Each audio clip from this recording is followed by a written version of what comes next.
বুখারী শরীফের ভেতরে আছে, আল্লাহকে ভয় পায়া 100 খুনের আসামি তওবার লেগে খালি ঘর থেকে বের হইছে। আল্লাহ পাক তার ঘর থেকে বের হওয়াটাকে কবুল কইরা জায়গা মতো যাইতে পারে নাই, অর্ধেক রাস্তায় যেয়ে মরে গেছে। আল্লাহ তার জীবনের সব গুনাহ মাফ করে তার জান্নাত দিয়ে দিয়েছে, শুধু আল্লাহকে ভয় করার কারণে। বুখারী শরীফের মধ্যে ওয়াকিআতু বনি ইসরাঈল নবীজি বর্ণনা করেছেন, ইমাম বুখারী সেগুলারে আনছেন। এক লোক মরার আগ দিয়ে তার হৃদয়ে আল্লাহর ভয় ঢুকছে। বনি ইসরাইলের এক লোক সারা জিন্দেগি কাফন চুরি করছে, চুরির ভিতরে নিকৃষ্ট চুরি, কাফন চুরি করছে সারা জীবন।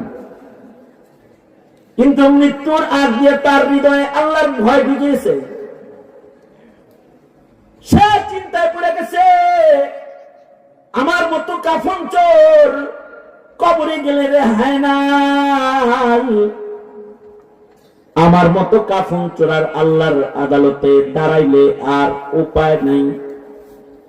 এ ভয়ে ভীত হয়ে মৃত্যুর আজ্ঞা কাফন চুরান তার সন্তানদেরকে একত্রিত করে বলে, সন্তানেরা রে, আমি মরে গেলে কিন্তু আমাকে কাফনে সাজায়া সুন্দর করে কবরে নামাইস না। আমি মরে গেলে আমার লাশটাকে আগুন দিয়া পোড়ায়া ছাই বানায়া ফেলবি। এই ছাই গুলা এক জায়গায় রাখবি না, এই ছাই গুলার অর্ধেক ছাই বাতাসে উড়াইয়া দিবি, অর্ধেক ছাই পানিতে ভাসায় দিবি। তার চিন্তা হলো আমার মতো অপরাধীকে ফেরেশতারাও যেন খুঁজা না পায়, জিজ্ঞেস করলে আমি বাতাসে লুকায় থাকবো, পানিতে জাররা জাররা হয়ে হারায় যাব। লোকটা জাহিলুত তাকবীর হাকিমুল উম্মাত মুজাদ্দিদুল মিল্লাত আশরাফ আলী থানভী রাহমাতুল্লাহ আলাইহি বলেন, লোকটার আকল কম। লোকটার যেমন আকল কম, তার সন্তানগুলোরও আকল কম। বাপ যেমন বলছে, সন্তানরা ওই রকম বাপেরে আগুন দিয়ে পোড়ায় ফেলেছে। ছাই হয়ে গেলে ছাইগুলাকে দুই ভাগ করে অর্ধেক ছাই বাতাসে উড়ায় দিয়েছে, অর্ধেক ছাই পানিতে ভাসায় দিয়েছে। লোকটা বাতাসে আর পানিতে পলায়ন করেছে। আল্লাহর রাসূল বলেন, আল্লাহ তাআলা বাতাসকে আদেশ করলেন, ও বাতাস, তোমার ভেতরে আমার একটা গোলাম লুকাইছে, তারে বের করো। পানিকে আদেশ করলেন, ও পানি, তোমার মধ্যে আমার একটা গোলাম পালাইছে, তাকে খুঁজে বের করো। আদেশ হওয়ার সাথে সাথে বাতাস পানি বান্দা লুকিয়ে থাকা বান্দাকে বমি করে দিছে, বাইর করে দিয়েছে। কারণ বুঝে থাকলে বলেন তো, বাতাস আর পানি কার গোলাম? আমেরিকার মোদির গোলাম নাকি এরা? মানুষের কথায় তার চলে না। বলেন আওয়াজ করে, বাতাস পানি কার কথায় চলে? জোরে বলেন, আঙ্গুল উঠে এখন স্বীকার করে এখন কোন কার কথায় চলে? জোরে আওয়াজ করে বলেন, আল্লাহ। মাঝে মাঝে এগুলো জোরে স্বীকার করানো লাগে। জোরে যদি ধানের শীষ পেলে দল খুশি হয়, জোরে আল্লাহ পেলে আল্লাহ খুশি হয় না? খুশি হয়। বাতাস পানি তো আল্লাহর গোলাম। আল্লাহ যখন বলছে বাইর করে দে, বাইর করে দে, তো বাইর হয়ে গেছে লোকটা। এবার আল্লাহ পাক তার বান্দাকে জিজ্ঞেস করতেছে, এই বান্দা, এই বান্দা, এইরকম করলি কেন? এভাবে পালন করলি কেন? আল্লাহর রাসূল বলে, বান্দা তখন আল্লাহকে বলে, আল্লাহ, কেন আমি এমন করে পালাইছি কেউ জানে না, কিন্তু আপনি জানেন। কারণ আমি বান্দার জীবনে গুনাহের সংখ্যা এত বেশি, আমি আপনার সামনে দাঁড়াইতে শরম পাই, লজ্জা পাই, তাই নিজেকে আড়াল করার জন্য, লুকাইবার জন্য চেষ্টা করেছে আপনার ভয়ে। আল্লাহর রাসূল খবর দিয়েছেন, মহান রব্বুল আলামিন সাথে সাথে আযাবের ফেরেশতাদেরকে বলে, ফেরেশতারা রে, ওরে কিছু জিজ্ঞাসা করার দরকার নাই, ও আমাকে ভয় পায়, আমাকে ভয় পেয়েছে বিধায় আমার ভীতু বান্দাকে জিজ্ঞাসাবাদ করে তাকে বিব্রত করতে চাই না, তার তাকওয়ার কারণে আমি গফফার মালিক ওর জিন্দগির সব গুনাহ মাফ করলাম, ওর নামটা আমার জান্নাতি বান্দার দপ্তরে উঠায় দিলাম। এই জীবনে মাঝে মধ্যে হুজুরদের সামনে বৈশা এই যে কিছু বয়ান আদি শুনেন, এইটাও যদি আল্লাহর ভয় হয়, যদি ভেতরে এটা থাকে আল্লাহর ভয়ে আসছি, আল্লাহ আলেমদের সামনে বসছি, নবী রাসূল তো আর পাবো না, মোল্লা বসছি, আল্লাহ আপনি আমারে মাফ করে দেন, হৃদয় থেকে যদি কারোর কামনা এটা হয় তাহলে আল্লাহ তারেও মাফ করে দেন।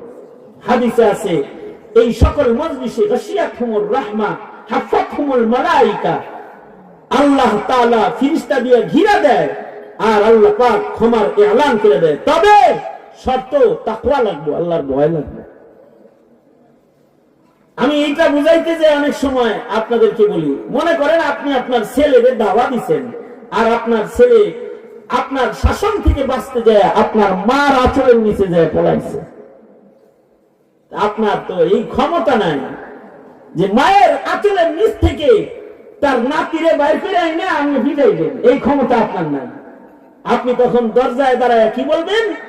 খালি মার আঁচলের নিচে গেছে দেহে ছাইরা দিলাম রেসকা, আবার যদি পাইছি তো তোরে ধরবো। কিন্তু বিষয়টা অনেকটা এরকম, আল্লাহ পাক বলতে থাকে আমি যাদেরকে পছন্দ করি, আমার কথা যারা বলে তাদের কাছে যায় আমার শাসন থেকে বাঁচতে তুই বসেছ বিধায় আজকের মতো তোরে ছেড়ে দিলাম, সব গুনাহ মাফ করে দিলাম, আর গুনাহ করিস না। এই এলানটা অনেকটা ওইরকম।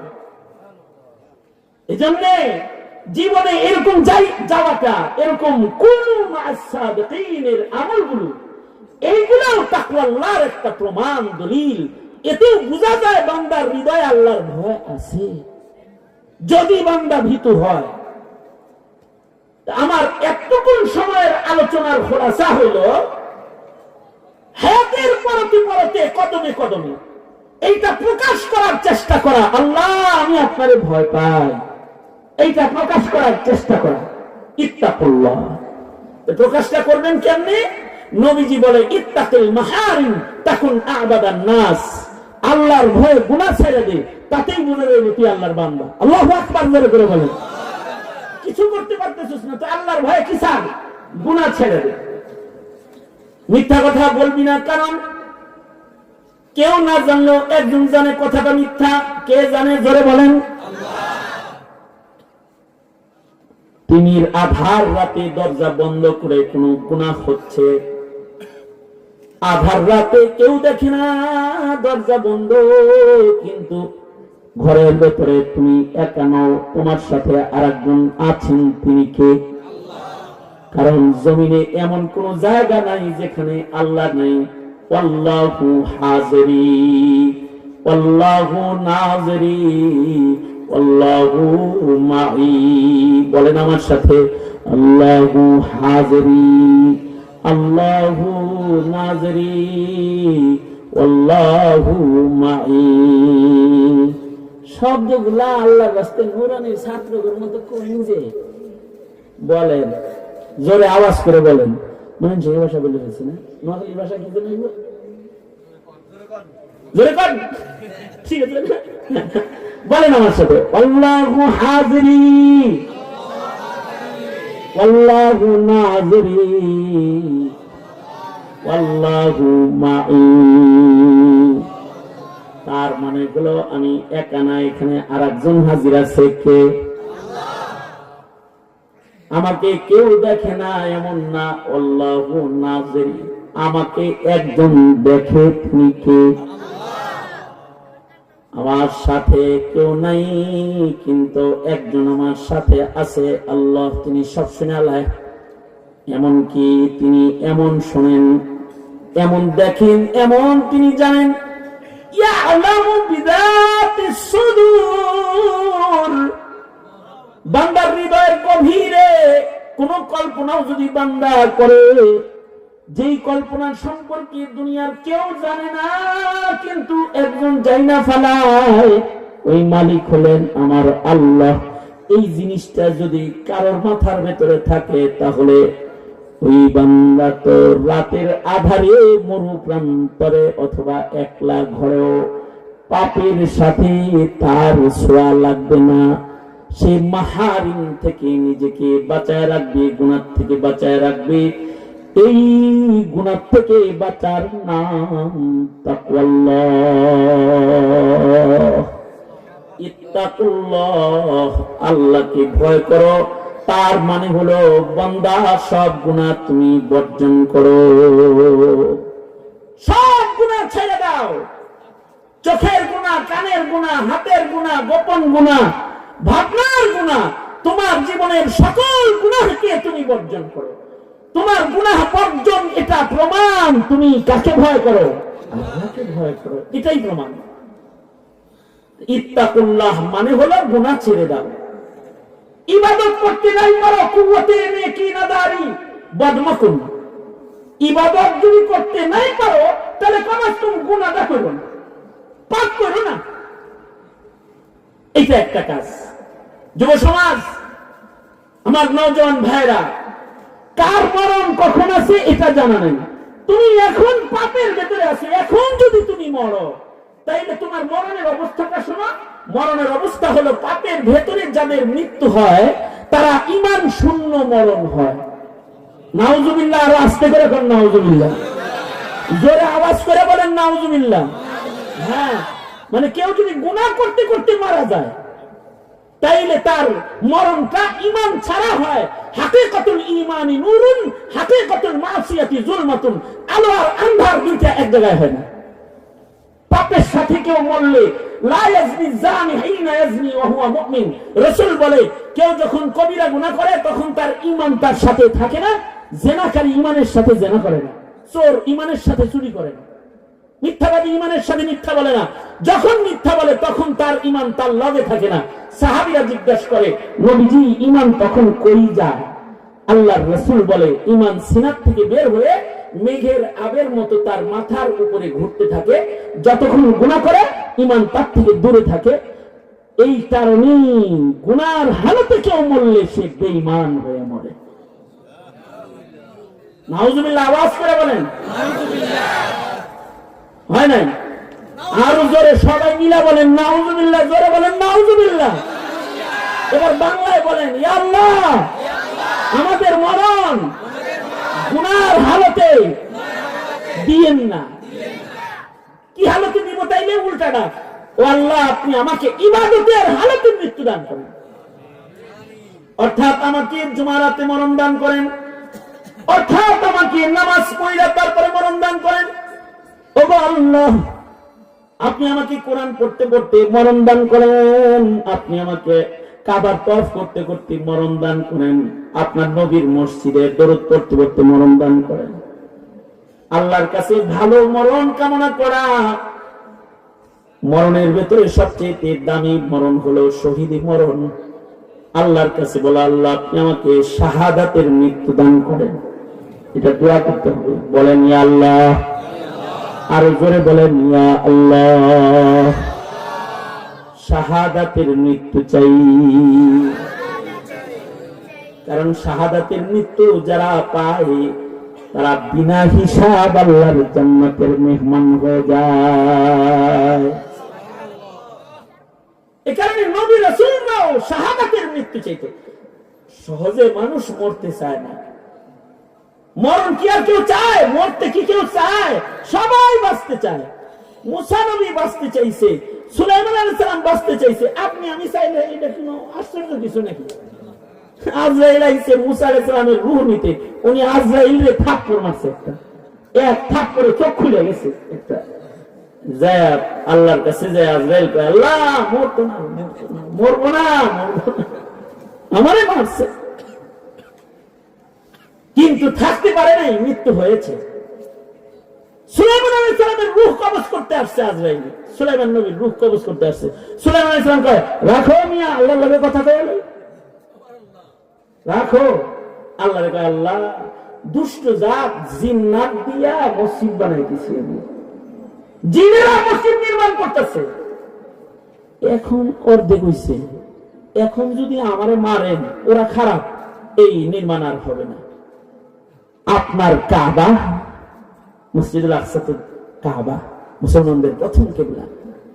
আল্লাহ আপনার কাবাটাকে নির্মাণ করার স্বার্থে আজরাইল যাইতে এখন আমরা মাইরেন না।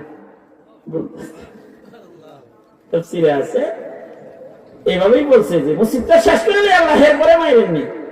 তো আল্লাহ পাক কি বললেন?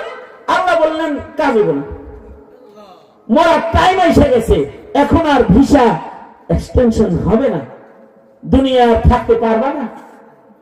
তো মসজিদের কি দশা হইব? ওটা আমার ঘর, আমি দেখব না। সেটা হলো তুমি মরবা কিন্তু পড়বা না, মরবা কিন্তু দাঁড়ায় রয়েছে যে পড়বা না, দাঁড়ায় থাকবা। এমনকি পয়গম্বর সুলাইমানের মুজিজা ছিল, উনি যখন জিন্নাতদের দিকে তাকাতেন তখন ওনার গায়ের পশমগুলো তীরের মতো দাঁড়ায় যেত।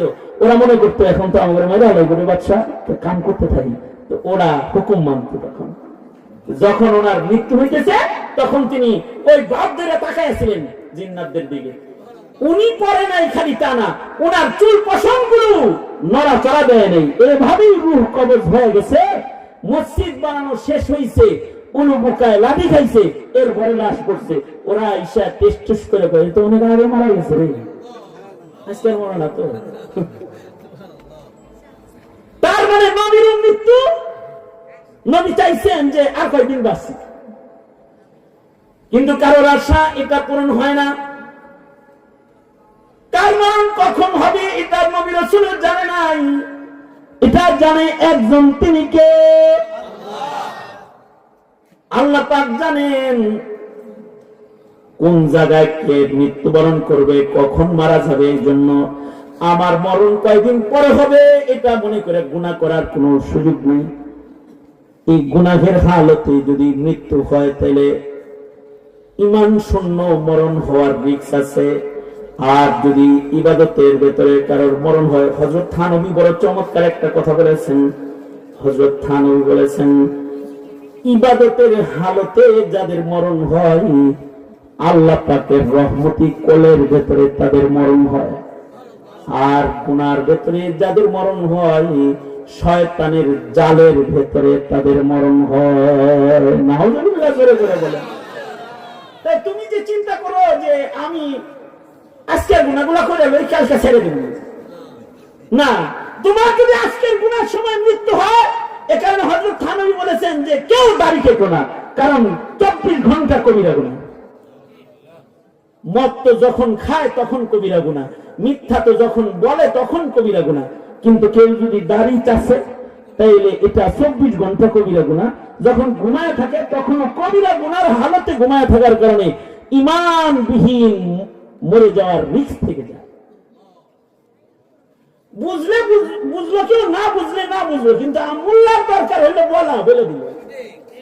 কেউ যদি রাখে তাহলে তার মরণ নিরাপদ হয়ে গেল, কারণ এই শিআর ইসলাম এইটা দেখে আজরাইল বুঝবে এটা মুহাম্মদুর রাসূলুল্লাহ সাল্লাল্লাহু আলাইহি সাল্লামের দলের লোক, এটা বুঝতে পারবে। সুতরাং তাহলে গুনাহ করব না আল্লাহর ভয়ে। ইত্তাকুল্লাহ, আল্লাহকে ভয় করো, তার মানে আল্লাহর ভয়ে সব গুনাহ ছেড়ে দাও। এটা 1 নম্বর নির্দেশ। 2 নম্বর নির্দেশ হলো অবতাহু ইলাইহিল ওয়াসিলা, আল্লাহর কাছে যাওয়ার জন্য ওসিলা বানাও।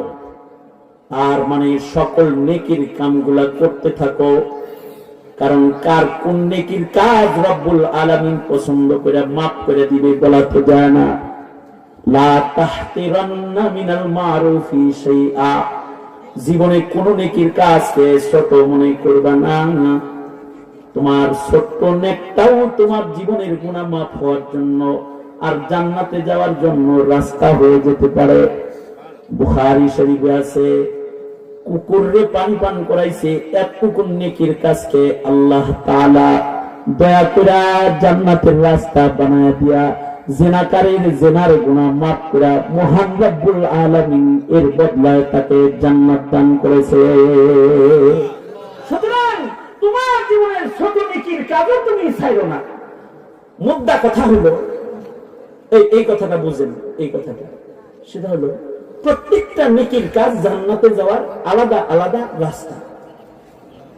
এটা বোঝার জন্য আরেকটা উদাহরণ বুঝেন। আপনি যদি সরকারের কাছে যাইতে চান, রাস্তা আছে, রাস্তা খুব বেশি না, কম। যেমন আপনি যদি নিয়োগ করেন যে আপনি এখন প্রধান উপদেষ্টার বাড়ি যাবেন, জুতা ছিঁড়ে যাইবে, সহজে বাড়িতে ঢুকতে পারবেন না কিন্তু, কারণ ঢোকার রাস্তা একটা, তাও চেকের অভাব নেই। বিগত সরকার হাসিনার শাসনামলে গণভবনে মানুষ যাইত, দাওয়াত খেতে যাইত, নিয়ে যাইত, বিভিন্ন ভাবে যাইত। একজন গণভবন থেকে আইসা অভিব্যক্তি ব্যক্ত করছে, সে বলে যে দাওয়াত পাইলেও যেন গণভবনে না যাস। কেন আপনি এত চেতা কেন? কয় যে এটা গেলে আর কিছু থায় টায় না। কি হয়েছে? এখানে চেকের অভাব না, একটা দরজা দিয়ে যাইতে হয়, তারপরে পুরা বডি চেক, মেশিনের ভিতর দিয়েছে, কোথায় কি আছে সব মেশিনে দেখবো তো দেখবই। এরপরে আবার হ্যান্ডেল একটা লইয়া একেবারে সামনের লজ্জাস্থান, পিছের লজ্জাস্থান পুইসা পুইসা ধুইয়া মুইসা তারপরে ছাড়বো। কারণ হইল যদি আবার জাঙ্গার ভিতরে কোনো বম টম লয়ে যায়, এই ভয়ে চেকপোস্ট এত করা যে তোমার বিসি বুসি হাতে ছেড়ে দিব মেয়ে। তো এরকম দাওয়াত খাওয়ার যে বিসি হাতে না দাওয়াত খেয়ে নিয়ে এ করতে যায়। এটা বলতে চায় সে বলেছে আর কি, তাই আপনাদের কাছে বললাম। দুনিয়ার রাজা বাদশার কাছে কেউ যদি যাইতে চায়, রাস্তা একটা, আর চেক হলো বিচি শুদ্ধা চেক। আর আপনার যদি হাজার গুনাও থাকে, আপনি যদি আপনার রবের কাছে যাইতে চান, চেক বড় সোজা, খালি রবের কাছে গোপনে ওয়াদাটা করে ফেলবেন আর গুনাহ করবেন না। মুহূর্তের ভেতরে রাস্তাকে কুশাদা করে ছোট্ট করে দিয়ে আপনাকে আল্লাহ তাআলা তার কাছে ডেকে নিয়ে যাবে। আল্লাহু আকবার কাবীরা, লা তাকনাতু মির রাহমাতিল্লাহ, ইন্নাল্লাহা ইয়াগফিরুয যুনুবা জামিআ। নিরাশ না হও জগৎবাসী, নিরাশ না হও জগৎবাসী, দেখে তোমার গুনার পাহাড় অধীর হয়ে করলে দোয়া, পাল্টে যাবে ভাগ্য তোমার। मायूस न हो अहले जमी, अपनी खता से तकदीर बदल जाती है, मुज़तर की दुआ से तकदीर बदल जाती है, मुज़तर की दुआ से।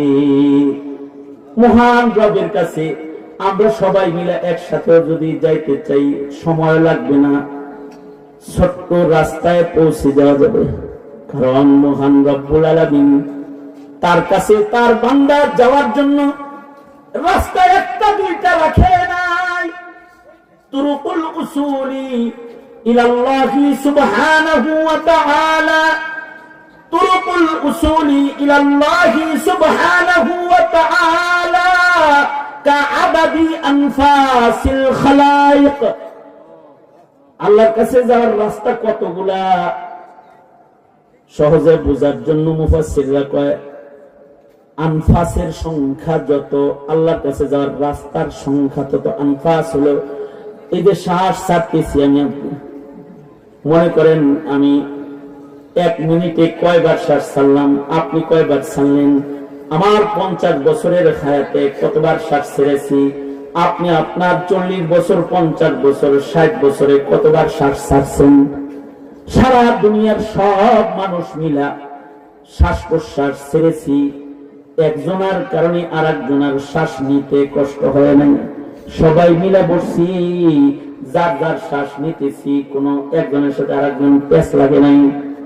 শ্বাস প্রশ্বাসের রাস্তা যেমন সকল মাখলুকাতের জন্য মহান রব্বুল আলামিন বেঁচে থাকার জন্য আলাদা আলাদা করে দিয়েছেন, প্রত্যেকটা বান্দাকে আল্লাহর জান্নাতে যাওয়ার জন্য আলাদা আলাদা রাস্তা আল্লাহ করে দিয়েছেন। সব বান্দা মিলা একসাথে আল্লাহর কাছে যাইতেও রাস্তার কোনো কমতি নাই। ছোট ছোট নেকির কারণে আল্লাহ বান্দাকে মাফ করে দিবে। এ কারণে দ্বিতীয় নির্দেশ হলো অবতাগু ইলাইহিল ওয়াসিলা, কোন ধরনের নেকির কাজ ছেড়ে দিও না, এটাকেই উসিলা বানাও তোমার রবের কাছে যাওয়ার। 3 নাম্বার, ওয়াজাহিদু ফি সাবিলি, সংগ্রামী হও, সংগ্রামী। শিয়ালের মতো 1000 বছর বাইচে কি করবা? আল্লাহর রাহে জিহাদ করো। নফসের সাথে জিহাদ তো করবাই, শরীরের সাথে জিহাদ তো করবাই ইবাদতে, মালের সাথে জিহাদ করবা সাদকা খায়রাত দিয়া, দুশমনের সাথেও জিহাদ করো, হাক্কা জিহাদি।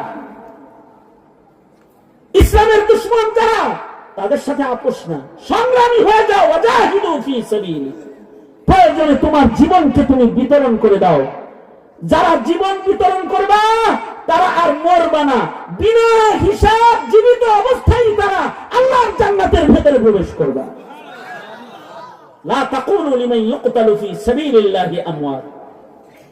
একটা দল আছে যাদের মরণ হয় না, নবীও মারা যায়, হাজী মারা যায়, গাজী মারা যায়, নামাজি মারা যায়, কিন্তু শহীদ মরে না, হাদিরা মরে না, আবু সাইদরা মরে না।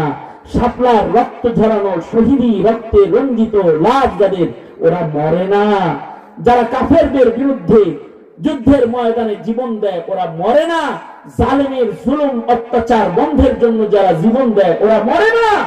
স্বাধীনতার জন্য, ইসলামের জন্য যারা জীবন দেয় তারা মরে না, তারা শহীদ। তারা অল্প সময়ে বিনা হিসাব আল্লাহর জান্নাতে চলে যায়, বিনা হিসাব চলে যায়। সুতরাং ওই হাদির কথা মনে করবা।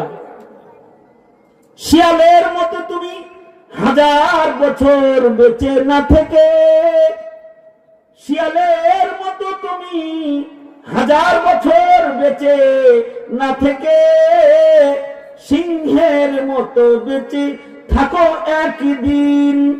শিয়ালের মতো তুমি 1000 বছর বেঁচে না থেকে, সিংহের মতো বেঁচে থাকো একদিন। ওপারের ডাকে সাড়া দিয়েও অমর হয়ে তুমি রবে চিরদিন, অমর হয়ে তুমি রবে চিরদিন। শুধু সত্য কথা বলার কারণে, ইনসাফের কথা বলার কারণে, জালিমের বিরুদ্ধে কথা বলার কারণে শাহাদাতের একটা মরণ পাইছে, জীবনে এমন একটা জানাজা পাইছে যে জানাজা ইতিহাসের পাতায় লিখিত হয়ে থাকবে। দেশ নেত্রীর জানাজা সারা জনম রাজনীতি করে দেশের মাটিতে মহিলা, তার জানাজা যেমন স্মরণীয় হয়ে থাকবে, হাদির জানাজা জালেমের বিরুদ্ধে কথা বলে সত্য বলতে বলতে মরে যাওয়ার কারণে তার জানাজার চিত্রটা ইতিহাসের পাতায় লেখা থাকবে। যদি ভবিষ্যৎ প্রজন্মকে জিজ্ঞেস করা হয় স্বাধীনতার পরে বাংলাদেশের মাটিতে কিছু স্মরণীয় জানাজার নাম লেখো, যদি এমন কোন কথা যদি কোন ছাত্রকে ইতিহাসের প্রশ্নে লেখা হয়ে যায়, তাহলে ওই ছাত্র তার কলমে যে সকল জানাজার নাম উচ্চারণ করবে তার ভেতরে শহীদের জানাজাকে টেনে নিয়ে আসবে। যে শহীদ শরীফ ওসমান হাদি সংগ্রাম করে জীবন দিয়ে ইতিহাসের পাতায় এমন একটা জানাজা রেখে গেছে যে জানাজা ঘরে মহিলা কারো হয় না। এই কারণে ওদের একটা কথা আমার খুব ভালো লাগে, সেটা হলো আপোষ না সংগ্রাম। আপোষ না, আপোষ না। বাতিলের সাথে আপোষ করে বেঁচে থেকে কি লাভ? বন্দুকের মালের সাথে আপোষ জীবন যাপন করে শ্রীকালের মতো 1000 বছর বেঁচে থেকে কি লাভ? মুসলমানের জীবন কম হইলেও অসুবিধা নাই, মুক্তিযোদ্ধার জীবন হবে, শহীদ গাজীর জীবন হবে, ইমানদারের জীবন হবে, সংগ্রামী জীবন। সে বাতিলের কাছে মাথা নত করবে না। মনে রাখবে যুব সমাজ, তোমরা যুবকদের সংখ্যা এখানে বেশি, তোমরা মনে রাখবে তোমরা জাগ্রত থাকবে তো জাগ্রত থাকবে বাংলাদেশ।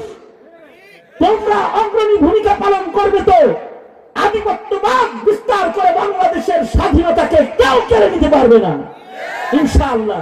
আর তোমরা যদি ঘুমিয়ে যাও, মুক্তিযোদ্ধাদের রক্তের বিনিময়ে অর্জিত ইঞ্চি ইঞ্চি মাটির স্বাধীনতাকে রক্ষা করা সম্ভব হবে না।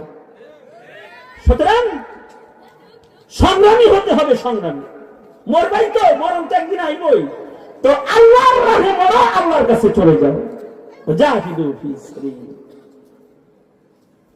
এই কারণে নবী রাসূলরাও আল্লাহর কাছে দোয়া করতেন, ওগো আল্লাহ, শহীদি মরণ চাই।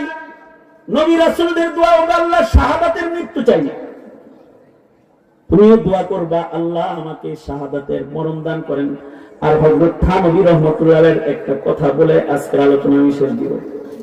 সেটা হলো, হযরত থানভী পৃথিবীর পিতাদেরকে বলেছেন, পিতারা তোরা দুইটা সন্তান আল্লাহর কাছ থেকে চায়া নিবি। একটা সন্তান হলো আলেম সন্তান, যে হাফেজদের মাথায় পাগড়ি দিলাম, ওরা শ্রেষ্ঠ সন্তান। কারণ ওরা দোজখীদেরকে বাইর করে আল্লাহর জান্নাতে ঢোকাবে। কারণ বংশ যদি এরকম আলেম হয়ে যায়, তাহলে সে সফল হয়ে গেল। আলেমদের শাফাআত ময়দানে মাহশারে হবে। আর হযরত থানভী বলেন, আল্লাহর কাছে দোয়া করবে, আল্লাহ আমার সন্তানরা যেন নাস্তিকের পিছে পিছে না চলে, মুরতাদের পিছে পিছে না চলে। আমার সন্তানরা যেন শহীদ হয়, গাজী হয়। যদি কেউ একটা শহীদের মা বাপ হইতে পারো, তাহলে শহীদরা হাসরের ময়দানে শাফাআতকারী হবে। আলেম যেমন হাসরের ময়দানে শাফাআত করবে, শহীদরাও হাসরের মাঠে শাফাআত করবে। এই কারণে বদরের ময়দানে আল্লাহর রাসূল যুদ্ধ শেষ করে মদিনায় ঢুকতেছেন। এক মহিলা যায় কয়, আল্লাহর নবী, আমার সন্তানটাকে যুদ্ধের ময়দানে আপনি দাফন করে আসছেন। জি, ওগো আল্লাহর নবী, আপনার মুখে আমি একটা কথা শুনতে চাই। আমার সন্তানটা কি সাধারণ মৃত্যু বরণ করেছে নাকি শহীদ হয়েছে? নবীজি বলেন, কেন? সাধারণ মৃত্যু হইলে আমি কাঁদবো, আর আমার সন্তানটা যদি শহীদ হয়ে থাকে, নবী যদি শাহাদাতের সার্টিফিকেট দেয়, তো আমি আমার চোখের পানি মুছবো, আমি হাসবো। কারণ আমি জানি আমার শহীদ সন্তান আমাকে আল্লাহর জান্নাতে নিয়ে যাবে। বর্তমান একটা সময়ের কারণে শহীদের জানাজা একটা দেখেছে। আওয়ামী নির্যাতনের আমলে যারা শাহাদাত বরণ করেছে, তাদের মায়েরাও বলতে পারে না যে আমার ছেলে সাপলায় মারা গেছে। কারণ এই কথা বললে তাকে থানায় নিয়ে আটকানো হতো, পুলিশ ধরে নিয়ে যেত। যদি ওই সময় শহীদদের পরিবারের মুখ বন্ধ না করা হতো, তাহলে সাপলার শহীদদের জানাজাও এমন ইতিহাসের পাতায় থেকে যেত। সবচেয়ে বড় কথা, শাহাদাতের তামান্না যাদের থাকে, এরা মুনাফিক হয়ে মরে না। আর এইটা যাদের থাকে না, নিজের অজান্তে তাদের ঈমান চলে যায়, নেফাকের আক্রমণ তাদের উপরে হয়ে যায়। এ কারণে শহীদি মরণ চাইব, সংগ্রামী জীবন বরণ করব আল্লাহ পাওয়ার জন্য। ঠিক কিনা? জোরে আওয়াজ করে বলেন। হ্যাঁ, একটা হলো গুনাহ ছেড়ে দেওয়ার জীবন, ইবাদত ধরার জীবন, আর একটা হলো ওয়াজাহিদু ফি সাবিলি, সংগ্রামী জীবন। ইনশাআল্লাহ তৈরি আছি তো? ইনশাআল্লাহ। প্রচন্ড শীত, হুসেন ভাইয়ের দাওয়াতে আপনাদের এখানে এসেছি, কিছু কথা বললাম। ওনার সাথে মুহাব্বতের গভীরতা আমার যা আছে, তাতে বাচ্চা থাকলে হয়তো আবার দেখা হবে ইনশাআল্লাহ। আজকের মতো আমি যে 3 নসিহা আপনাদেরকে করলাম, গুনাহ করব না, ইবাদত ছাড়বো না, গোলামীর জীবন ধরবো না। রাজি না ইনশাআল্লাহ? কারা কারা রাজি? বলেন ইয়া আল্লাহ, আর গুনাহ করব না। ইয়া আল্লাহ, আর ইবাদত ছাড়বো না। ইয়া আল্লাহ। আলেম ওলামা যেখানে আমরা আছি, আলেম ওলামা নাই যেখানে আমরা নাই সেখানে। ইসলাম আছে যেখানে আমরা আছি সেখানে।